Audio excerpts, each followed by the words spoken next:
Hello folks, good day to you. So today it's gonna be the continuation of my gravel bike, the Polygon Bend R2.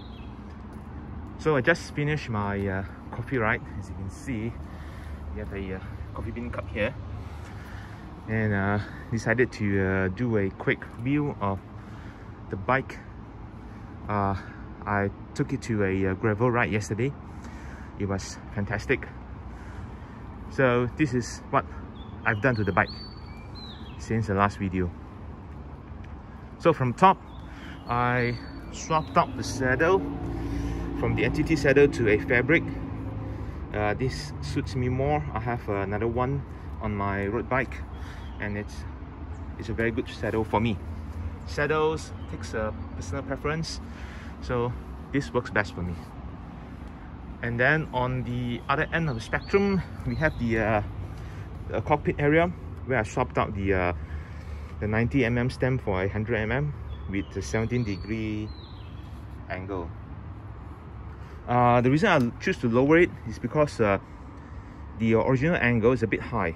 I feel like I'm not that balanced when it's too high, so I put it down slightly with the 17-degree angle, but without cutting the steerer.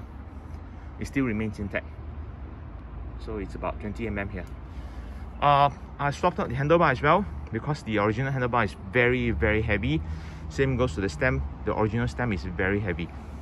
I swapped out to a China, I believe it's Zinino flared handlebar. It's a very aggressive flare, as you can see from here, from the front.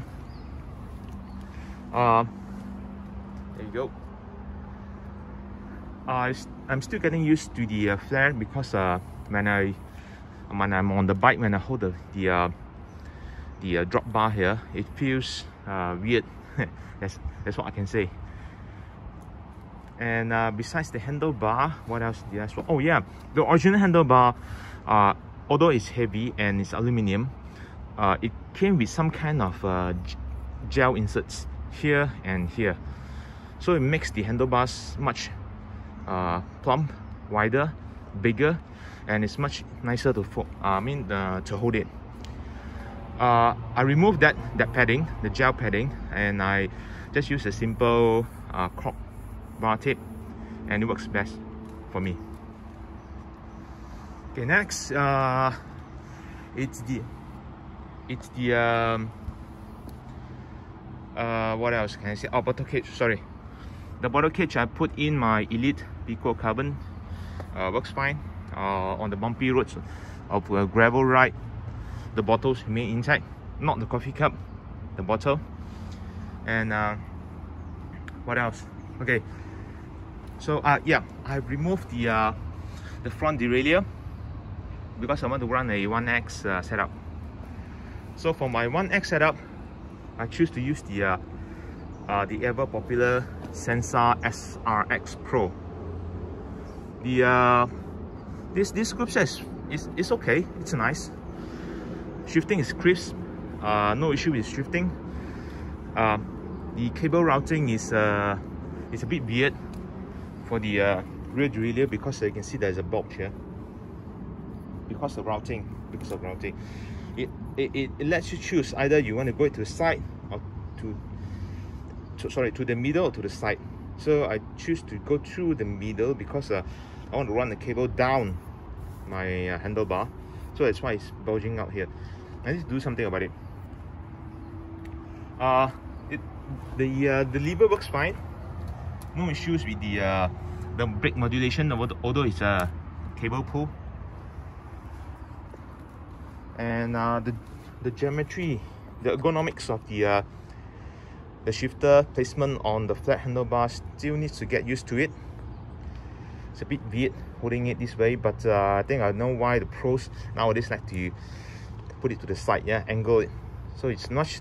I mean, when you're down on your bike, it feels nicer to hold. Okay, anyway, let's move on to the RD. It's the SRX Pro. It works fine, no issues. The cable routing is a bit weird, I feel, because it comes out here. But shifting is crisp, no issue with the shifting, no drop gear or anything, so it works perfect. For the crank, I removed the original crank and I replaced it with this Synex GR3 model with 42 tooth at the front, and it's used the BSA BB, as you can see from here. So the original BB is a square taper. I removed it and I put in a Rode Ultegra BSA BB. It works fine. The chain is a YBN 12-speed chain. It works okay, no issues with it, although this group set is only for 11-speed. 12-speed chain works fine. The cassette is a Goldix 1146T. That's a dinner plate right there. So the combination of 42 with 46, well, it works for me. The ratio is about 0.9 something. It's able to go up any slopes so far that I tested it with. No issues. Works fine. The brakes.